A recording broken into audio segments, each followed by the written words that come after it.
Amin ya. Hanya Tuhan yang bisa menyelamatkan manusia. Manusia berusaha, berupaya untuk bisa mengenal Tuhan. Namun manusia memilih caranya sendiri. Makanya banyak agama-agama di dunia, banyak dewa-dewa, banyak ilah-ilah. Namun Tuhan yang hidup hanya satu.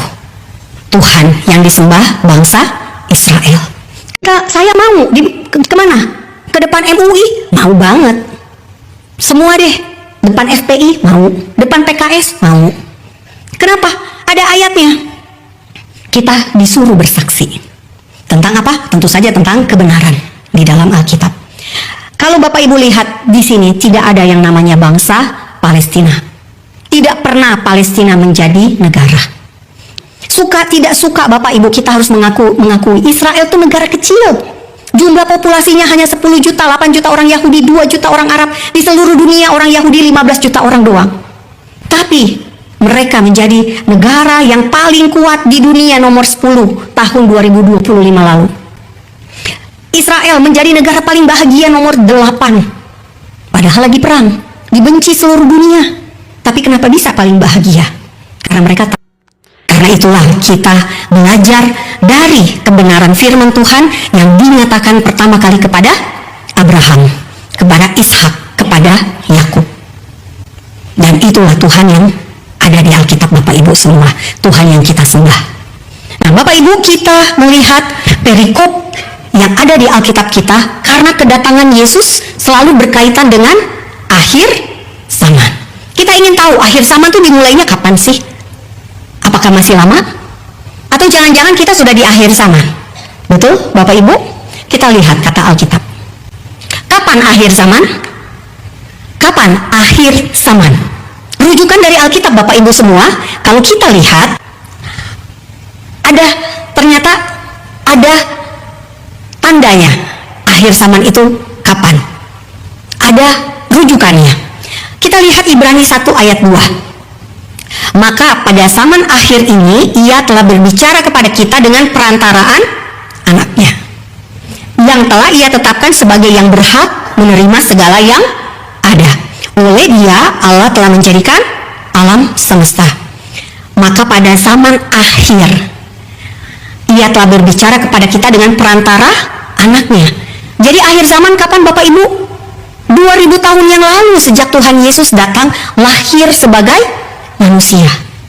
2000 tahun yang lalu, Natal kemarin kita merayakan hari kelahiran Yesus. Dan dikatakan di situ zaman akhir ia berbicara dengan perantara anaknya. Rujukan lainnya 1 Petrus 1 ayat 5. Kamu yang dipelihara dalam kekuatan Allah karena imanmu, sementara kamu menantikan keselamatan yang telah tersedia untuk dinyatakan pada zaman akhir. Jadi keselamatan sudah dinyatakan ketika Yeshua, Tuhan yang menyelamatkan itu, datang ke bumi 2000 tahun yang lalu. 1 Petrus 1 ayat 20. Ia telah dipilih sebelum dunia dijadikan, tetapi karena kamu baru menyatakan dirinya pada zaman akhir. Jadi Tuhan Yesus ketika datang menyatakan dirinya, itulah akhir zaman.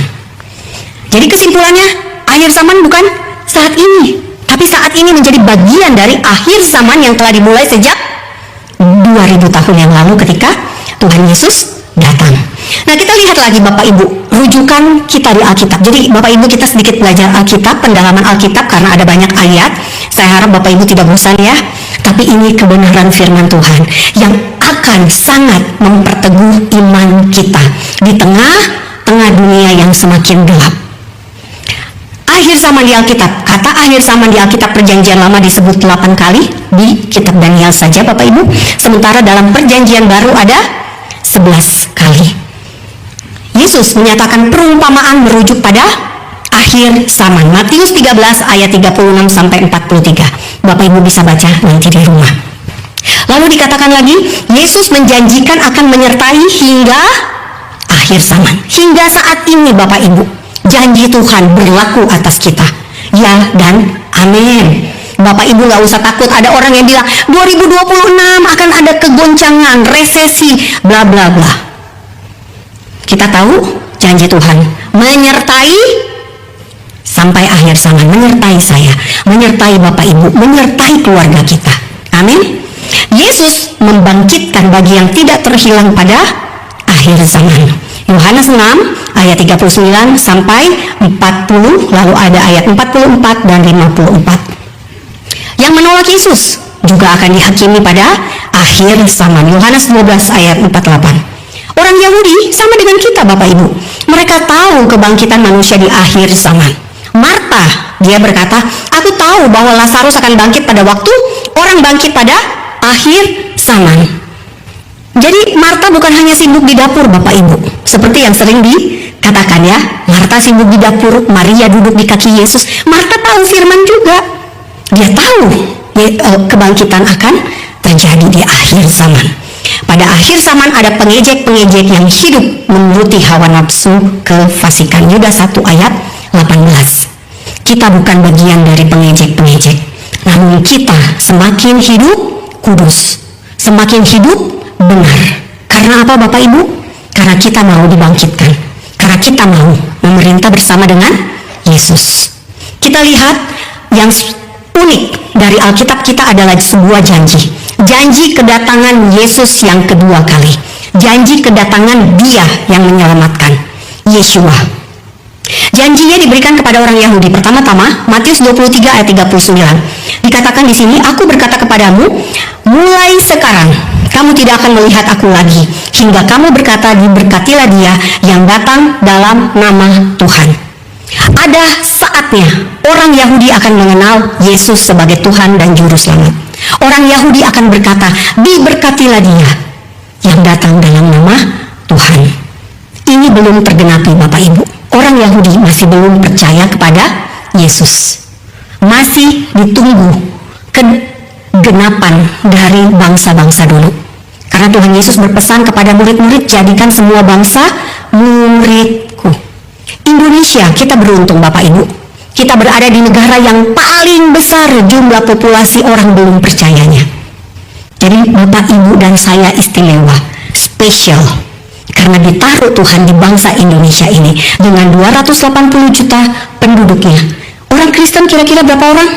Antara 40-50 mungkin, 40-50 juta. Syukur-syukur sudah lebih, sampai ratusan juta, udah setengahnya berarti. Tapi kita berada di tengah-tengah bangsa yang masih banyak belum mengenal Tuhan. Setelah dari bangsa-bangsa itu jumlahnya penuh, menurut Roma 11 ayat 25 dan 26, barulah orang Yahudi percaya kepada Yesus. Dan itu pasti, karena apa? Ada janji Tuhan. Yesus sendiri berkata, kamu tidak akan melihat aku lagi sampai kamu berkata, diberkatilah Dia yang datang dalam nama Tuhan. Janji diberikan kepada orang percaya. Bapak Ibu bisa lihat Matius 24 ayat 44. Sebab itu hendaklah kamu juga siap sedia. Bapak Ibu siap sedia? Amin. Siap sedia. Karena anak manusia datang pada saat yang tidak kamu duga. Yohanes 14 ayat 3 sampai 18. Dan apabila aku telah pergi ke situ dan telah menyediakan tempat bagimu, aku akan datang kembali. Jadi Tuhan sendiri, Yesus sendiri berjanji menyediakan tempat buat Bapak dan Ibu dan saya. Namun Tuhan Yesus akan datang kembali membawa kamu ke tempatku. Ayat ini banyak yang merujuk pada pengangkatan orang percaya, rapture. Supaya di tempat mana aku berada, kamu pun berada. Aku tidak akan meninggalkan kamu sebagai yatim piatu. Aku datang kembali kepadamu. Jadi pasti Tuhan akan datang kedua kali. Yang ketiga, ayat rujukannya Kisah Para Rasul 1 ayat 11. Dikatakan oleh malaikat, Yesus ini yang terangkat ke sorga meninggalkan kamu akan datang kembali dengan cara yang sama seperti kamu melihat Dia naik ke sorga.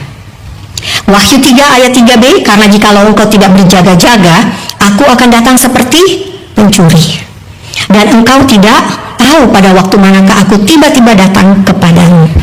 Kalau pencuri biasanya tidak akan kasih pengumuman kalau mau mencuri. Kalau mau datang ke rumah orang pasti nggak akan laporan. Kalau melapor dulu pasti sudah ada polisi, satpam, atau orang yang bisa bersiap-siap. Namun di sini Tuhan bilang apa? Kita harus berjaga-jaga. Wahyu 22 ayat 20, ya aku datang segera. Amin, datanglah Tuhan Yesus. Jadi Bapak Ibu, kita hidup sekarang ini, kita baru merayakan tahun baru 2026.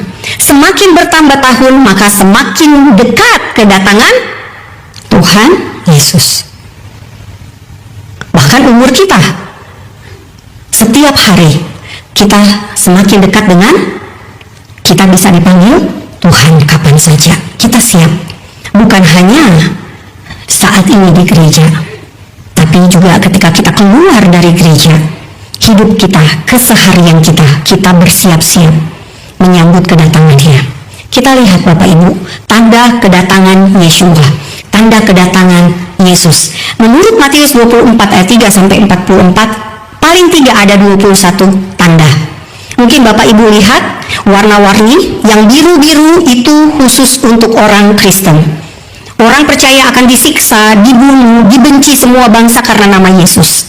Ini sudah terjadi Bapak Ibu di Sudan Selatan, Ethiopia, Nigeria. Mungkin Bapak Ibu mengikuti perkembangan ya.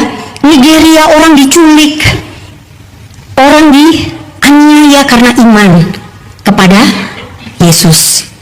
Murtad, saling menyerahkan dan saling membenci. Lalu ada apa? Tertinggal. Lihat di poin 20. Diambil atau tertinggal? Ada yang mau ketinggalan? Gak ada ya? Gak ada ya Pak ya? Pasti gak ada. Gak ada yang mau. Semua maunya ikut Yesus pada saat Ia datang di awan-awan.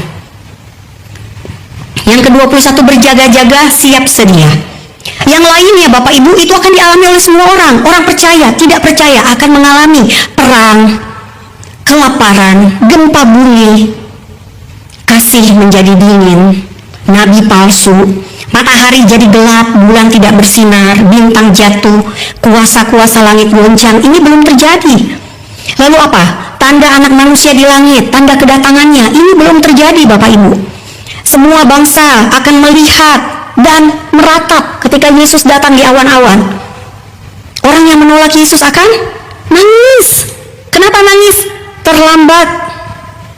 Makanya mereka hanya bisa meratap, dada-dada kepada yang diambil, diangkat. Sangkakala terakhir akan dibunyikan malaikat. Orang pilihan dikumpulkan. Ini yang kuning positif ya Bapak Ibu, untuk orang percaya tapi yang positif. Injil diberitakan ke seluruh dunia, ini positif. Orang pilihan dikumpulkan, dipisahkan. Lalu ada cara hidup seperti zaman Nuh. Ini lebih ada deskripsinya lagi. Seperti apa sih zaman Nuh? Kalau kita baca Bapak Ibu, sebelum Tuhan memberikan air bah, dikatakan di Kejadian 6, bumi penuh dengan kekerasan. Sekarang, apakah bumi penuh dengan kekerasan? Yes. Banyak sekali kekerasan terjadi. Bahkan kekerasan dianggap hal yang biasa. Kekerasan dalam bahasa Ibrani namanya Hamas. Dan Hamas saat ini adalah musuh yang paling berbahaya bagi bangsa Israel. Karena mereka adalah kelompok teror, tapi punya kekuasaan. Dari sekian tanda kedatangan Tuhan Yesus, ada poin ke-18, pohon ara bertunas. Pohon ara adalah simbol nasional dari bangsa Israel. Narasi-narasi Alkitab Perjanjian Lama berbicara tentang pohon ara. Ada 3 pohon yang disebut di Alkitab kita dalam narasi-narasi Perjanjian Lama dan Perjanjian Baru. Pohon ara, pohon zaitun, dan pohon anggur. Pohon zaitun itu melambangkan simbol religiusitas. Pohon anggur simbol spiritual. Tuhan Yesus berkata, akulah pokok anggur. Jadi yang berbuah akan dipelihara, yang gak berbuah potong. Nah, kita lihat tanda kedatangan Yesus menurut Lukas 21 ayat 7 sampai 36. Ini ada perbedaan sedikit Bapak Ibu. Kalau di Lukas ini disebutkan ada di poin kelima penyakit sampar. Ada wabah. Sampar bicara tentang penyakit menular. Nah, penyakit sampar, kita pernah ngalamin COVID. Sekarang ada namanya super flu. Saya cek data terakhir per kemarin ada 62 kasus super flu. varian K. Ini flu burung, tapi hinggapnya sekarang di manusia. Jadi penyakit hewan yang termutasi masuk ke tubuh manusia, super flu. Apakah ini yang disebut oleh Lukas 21? Kita tidak tahu. Ada tanda dahsyat dari langit. Sama juga Bapak Ibu, ada orang percaya akan ditangkap, dianiaya. Poin ke-9 ini positif ya Bapak Ibu, dibawa ke hadapan raja dan penguasa untuk bersaksi. Siapa yang mau? Saya mau. Siapa tahu diundang sama Presiden Prabowo untuk ngomongin Israel, saya mau. Nanti saya ajak ya Pak Gembala ya, kita berdua ya. Doain Bapak Ibu. Amin. Saya mau kemana? Ke depan MUI? Mau banget. Semua deh. Depan FPI? Mau. Depan PKS? Mau. Kenapa? Ada ayatnya. Kita disuruh bersaksi. Tentang apa? Tentu saja tentang kebenaran di dalam Alkitab. Kita akan diserahkan oleh keluarga. Di sini dikatakan dibunuh, dibenci semua orang karena nama Yesus. Jangan kaget Bapak Ibu kalau Bapak Ibu mengalami tantangan di pekerjaan, karir mandek, Bapak Ibu dibenci sama teman-teman kerjaan karena nama Yesus. Karena udah ada ayatnya, sudah dikasih tahu oleh Tuhan sebagai tanda kedatangan Yeshua, tanda kedatangan Yesus. Tapi janji Tuhan apa? Ayat 13, poin 13, tidak sehelai pun dari rambut kepala akan hilang. Lalu ada tanda lagi, Yerusalem dikepung. Orang di Yudea harus melarikan diri ke pegunungan. Ada kesesakan yang dahsyat atas seluruh negeri. Ini maksudnya Israel ya Bapak Ibu. Tewas oleh pedang. Yang orange itu dialami oleh bangsa Israel, bukan oleh Bapak Ibu. Ditawan dan dibawa ke segala bangsa. Yerusalem jatuh ke tangan bangsa-bangsa hingga genap masanya. Lalu yang lainnya ada tanda pada matahari, bulan, bintang. Bangsa-bangsa takut dan bingung. Karena apa? Lautan bergejolak. Ingat Bapak Ibu, ada tsunami yang melanda Aceh, Nias waktu itu. Ratusan ribu orang mati. Poin 23, orang mati ketakutan Bapak Ibu. Jadi tidak ada iman, tidak ada pegangan, makanya ketakutan. Saking takutnya sampai mati. Saya percaya di sini nggak ada yang kayak gitu. Semua punya iman, punya Yesus. Kita berjalan bersama dengan Tuhan kita, Tuhan yang hidup, bukan Tuhan yang mati. Anak manusia juga akan tampak di langit. Dunia syarat dengan pesta pora, kemabukan, dan kepentingan duniawi. Lagi-lagi ada tanda pohon ara dan pohon lain bertunas. Pohon ara Israel lahir kembali. Pohon lainnya itu apa? Negara-negara lain merdeka, termasuk negara kita tahun 1945. Periodenya hampir sama dengan Israel yang tahun 1948. Nah, kalau kita lihat apa yang Tuhan Yesus nubuatkan, ini luar biasa Bapak Ibu, karena Tuhan Yesus bicara ketika Israel dijajah oleh Romawi. Jadi saya bikin supaya memudahkan Bapak Ibu semua. Ini adalah para penjajah di tanah perjanjian. Tadi di jam pertama ibadah kita bahas tentang covenant, tanah perjanjian. Tanah perjanjian ternyata dikuasai oleh banyak bangsa. Setelah dibuang ke Babel, Tuhan memunculkan Kores. Nabi Yesaya menubuatkan Kores 150 tahun sebelum Kores ada. Jadi 150 tahun sebelum Koresnya lahir, Yesaya sudah menyebut tentang Kores yang dipilih oleh Tuhan. Jadi Tuhan sudah tahu Bapak Ibu semua mau lahir di mana, mau gereja di mana, udah tahu. Semua sudah ada di dalam hatinya Tuhan. Setelah Kores, lalu muncul Yunani dengan Alexander Agung dan peradaban Yunani, Helenisme, dengan filsuf-filsuf yang mengajarkan filsafat, yang menjauhi kebenaran dari firman Tuhan. Kemudian ada generasi Hasmonaim, ini generasi imam besar yang akhirnya bisa mengalahkan Yunani sehingga orang Yahudi berkuasa kembali di atas tanah mereka sendiri. Setelah itu Hasmonaim dikalahkan Romawi. Di masa Romawi awal inilah Yesus lahir. Romawi berkuasa atas tanah perjanjian yang namanya waktu itu Yudea. Herodes raja Yudea. Lalu kemudian ada Romawi akhir. Di sini Bapak Ibu, pemberontakan Yahudi terjadi, dipimpin oleh Selot. Selot ini adalah kelompok Yahudi anti Romawi. Simon anggota dari Selot, makanya dikenal sebagai Simon orang Selot. Mereka memberontak melawan Romawi. Akibatnya apa? Romawi menghancurkan bait suci yang kedua dan menghancurkan kota Yerusalem pada tahun 70 Masehi. Pemberontakan masih terjadi sampai tahun 135-136 Masehi. Kaisar Romawi bernama Hadrian mengubah nama Yudea menjadi Palestina. Kota Yerusalem diganti namanya menjadi Aelia Capitolina. Lalu Romawi menjadi Kristen, menjadi kerajaan Bizantium. Kemudian di abad ke-6 sebuah agama lahir. Dan Umar bin Khattab datang dari Arab Saudi, dari Mekah, untuk menguasai Yerusalem. Yerusalem jatuh sampai di masa Ottoman. 400 tahun Ottoman berkuasa atas Israel, tanah perjanjian. Ottoman kemudian kalah Perang Dunia Pertama. Tanah jajahan bekas Ottoman dikuasai oleh Inggris. Itulah yang kemudian dikenal sebagai Mandat Inggris. Kalau Bapak Ibu lihat di sini, tidak ada yang namanya bangsa Palestina.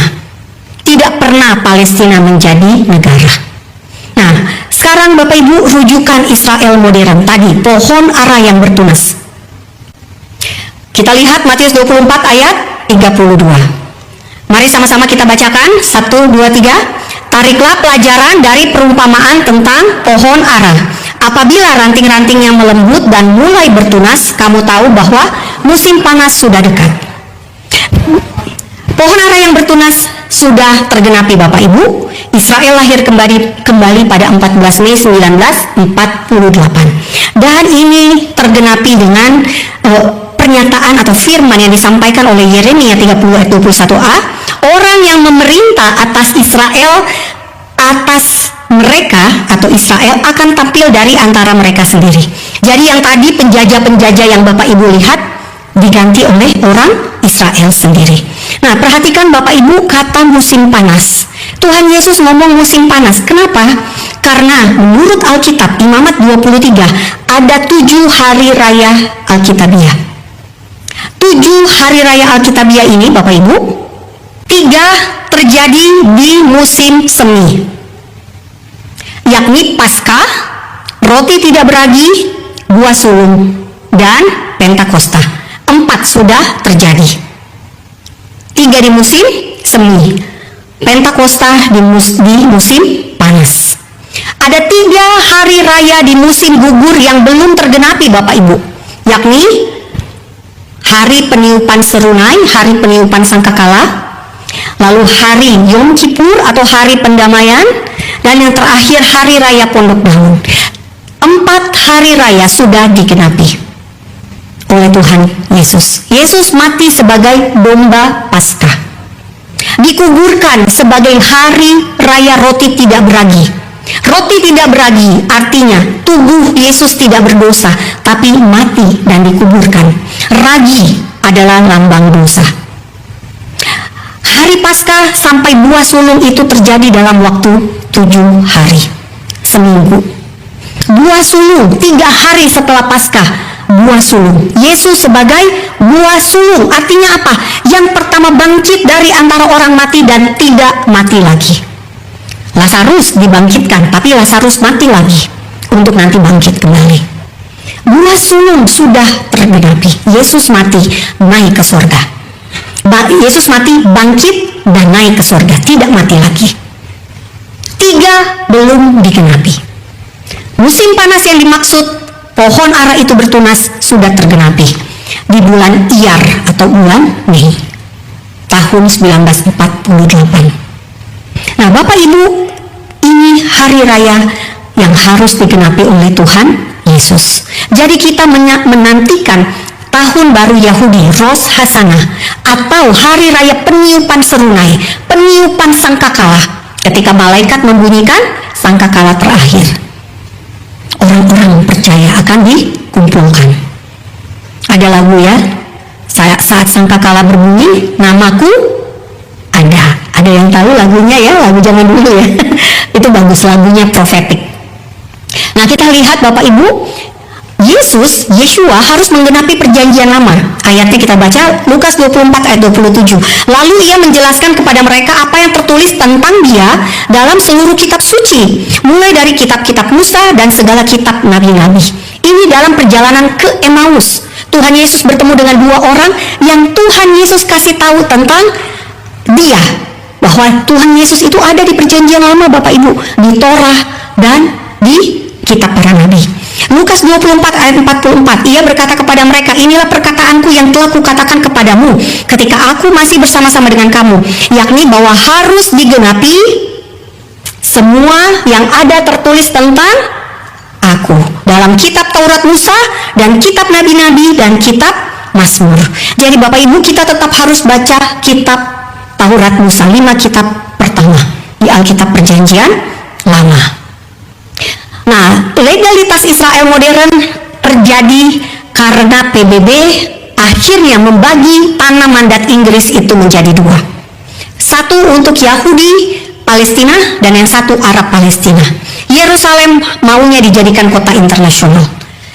Yang terjadi Bapak Ibu, voting pada 29 November 1947 sebelum mandat Inggris berakhir 14 Mei 1948. Resolusi 181. 33 negara setuju tanah itu dibagi. 13 negara terutama terbanyak adalah negara-negara Arab menolak tanah tersebut dibagi. Tidak memberi suara 10. Indonesia waktu itu belum ikut PBB. Jadi Bapak Ibu, nubuat Tuhan Yesus tentang pohon ara yang bertunas itu digenapi dengan kelahiran Israel modern yang disahkan oleh PBB. Artinya ada legalitasnya. Israel merdeka dan orang Yahudi bisa pulang kampung, pulang ke tanah perjanjian. Bapak Ibu, saya hanya akan perlihatkan 3 ayat dari banyak sekali ayat, seratusan ayat tentang nubuat orang Yahudi pulang ke tanah perjanjian. Yeremia 23 ayat 8, demi Tuhan yang hidup, yang menuntun dan membawa pulang keturunan kaum Israel keluar dari tanah utara dan dari segala negeri kemana ia telah mencerai-beraikan mereka, maka mereka akan tinggal di tanahnya sendiri. Tuhan yang berinisiatif. Yehezkiel 37 ayat 21, aku menjemput orang Israel dari tengah bangsa-bangsa, aku akan mengumpulkan mereka dari segala penjuru dan membawa mereka ke tanah mereka. Yehezkiel 36 ayat 11, aku akan memperbanyak manusia dan hewan di atasmu sehingga mereka akan bertambah banyak dan melahirkan anak. Aku akan membuat engkau didiami seperti di masa lampau dan aku akan melakukan kepadamu lebih baik daripada di masa lampau, maka engkau akan mengetahui bahwa akulah Tuhan. Tuhan huruf besar semua nama diri Tuhan. Dan Tuhan betul-betul melakukan apa yang lebih baik daripada di masa lampau.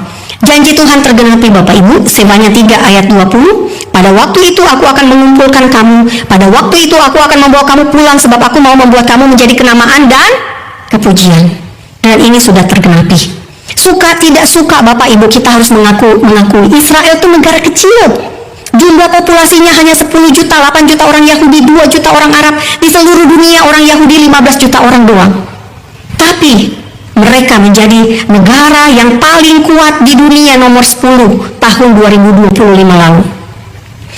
Israel menjadi negara paling bahagia nomor 8. Padahal lagi perang, dibenci seluruh dunia.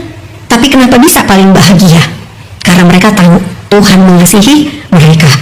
Bapak Ibu kita, saya juga sama. Kita paling bahagia di dunia. Kenapa? Karena Tuhan mengasihi kita Bapak Ibu. Tuhan mati demi kita. Amin. Jadi Bapak Ibu tuh spesial. Bapak Ibu istimewa. Bapak Ibu telah ditebus dengan darah yang sangat mahal. Untuk menjadikan Bapak Ibu itu milik kepunyaannya.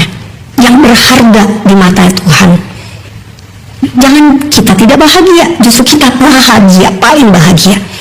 Dikatakan di Yesaya 61 ayat 9, keturunanmu akan terkenal di antara bangsa-bangsa dan anak cucumu di tengah-tengah suku-suku bangsa, sehingga semua orang yang melihat mereka akan mengakui bahwa mereka adalah keturunan yang diberkati Tuhan. Jadi Bapak Ibu, kita telah melihat Israel dipulihkan karena ada janji Tuhan, dan janji Tuhan di depan mata kita terjadinya. Israel sekarang penuh dengan inovasi, penuh dengan teknologi. Untuk apa? Untuk kita gunakan, untuk menjadi berkat buat bumi. Mengapa Israel harus eksis hingga akhir zaman ini Bapak Ibu, karena Tuhan kita akan datang kedua kali untuk memerintah sebagai raja. Kalau Bapak Ibu lanjut di ayat rujukan yang saya kasih di sini, Matius 16 ayat 27 dan 28 dan Wahyu 20 ayat 4. Kalau Bapak Ibu lanjutkan ke Wahyu 20 ayat 6, Bapak Ibu akan menemukan bahwa Bapak Ibu akan memerintah bersama-sama dengan Yesus. Wahyu 20 ayat 6 Bapak Ibu bisa saya bacakan ya, saya tidak sampaikan di materi tapi saya bisa bacakan. Berbahagialah dan kuduslah ia yang mendapat bagian dalam kebangkitan pertama itu.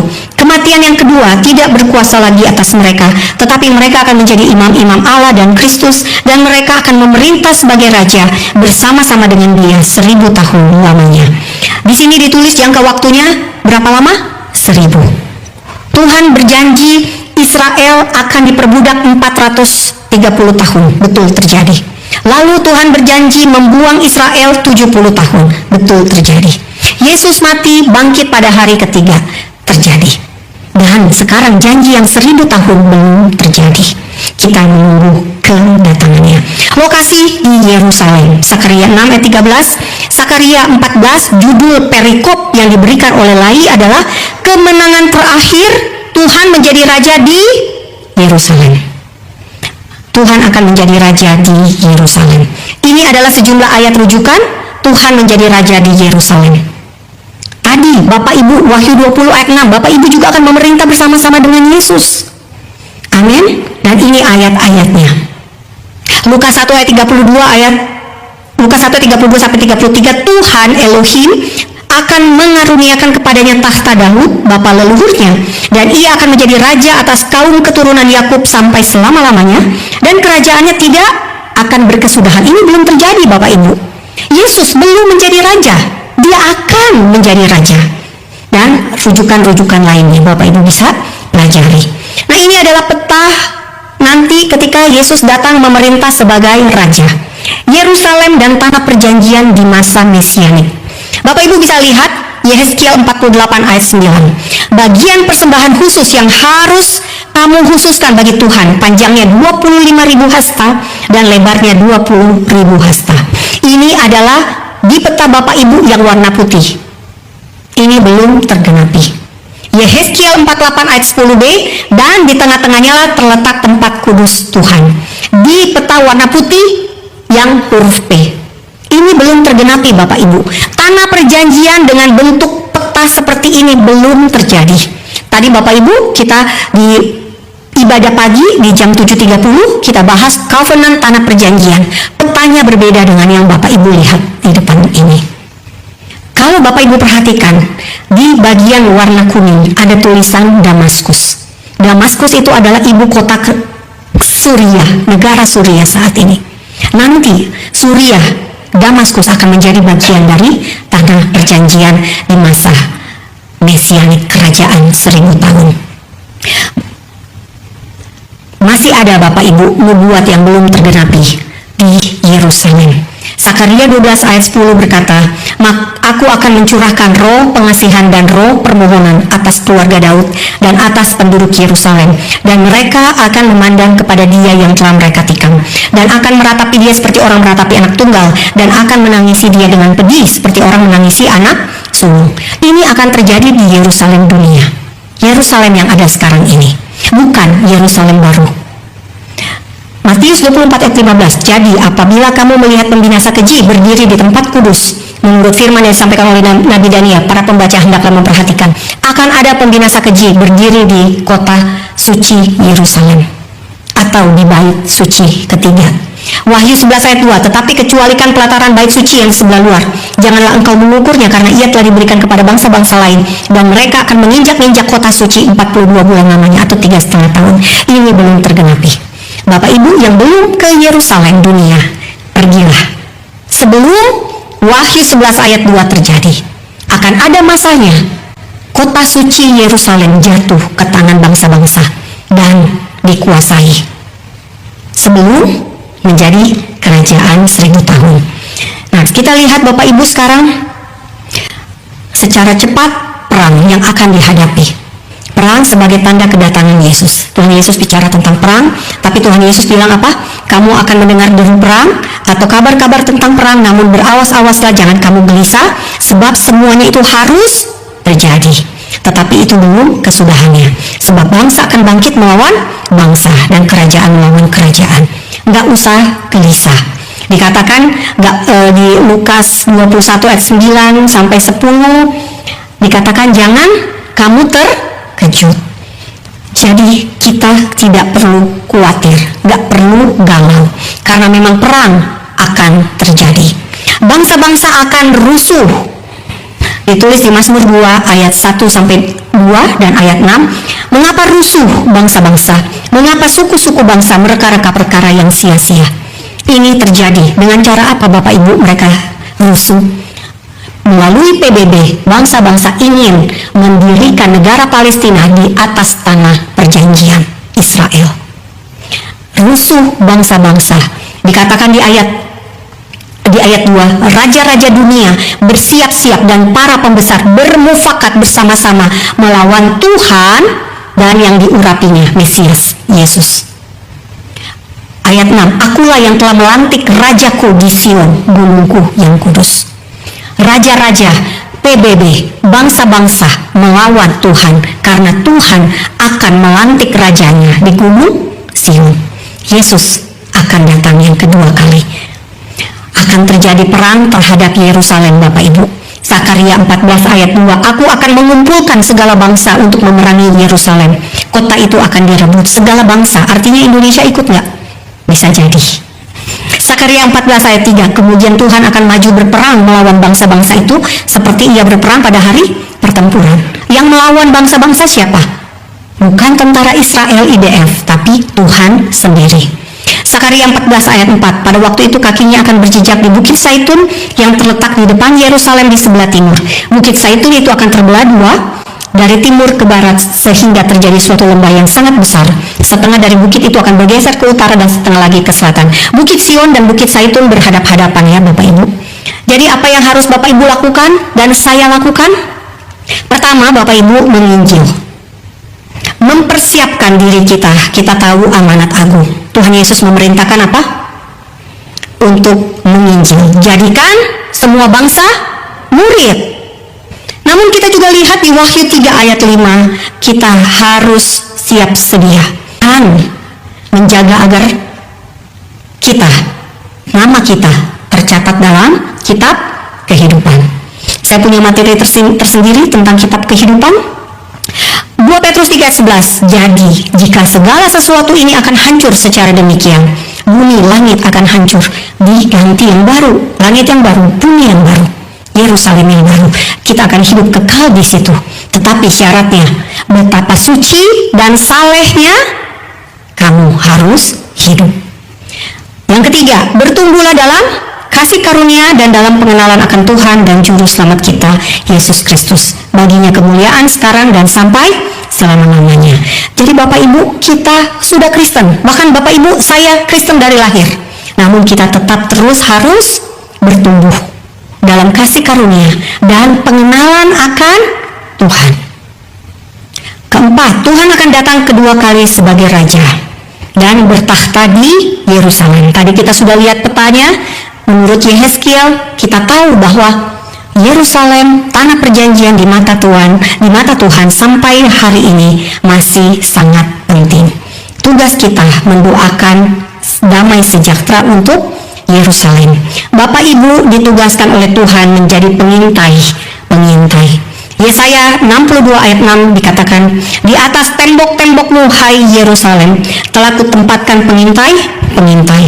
Sepanjang hari dan sepanjang malam mereka tidak akan pernah berdiam diri. Hai kamu yang harus mengingatkan Tuhan kepada Sion, janganlah kamu tinggal tenang. Tuhan kita, Bapa kita bukan pelupa, tapi Tuhan mencari partner, mitra untuk doa, untuk mengingatkan Tuhan kepada Sion. Jika Bapak Ibu ditugaskan menjadi pengintai, artinya Bapak Ibu matanya terbuka. Karena mengintai, memperhatikan, berjaga-jaga. Kalau meram berarti tidur. Bapak Ibu matanya terbuka, mengerti apa yang terjadi di dunia. Bukan untuk takut, bukan untuk terkejut, bukan jadi galau, tapi apa? berdoa, supaya Bapak Ibu tahu apa yang harus didoakan. Amin. Mazmur 122 ayat 6, ini cara paling ekspres untuk menjadi sentosa. Sentosa itu apa? Punya damai sejahtera, punya sukacita, punya semua yang tersedia yang disediakan dari Tuhan. Cara paling ekspresnya adalah berdoalah untuk kesejahteraan Yerusalem.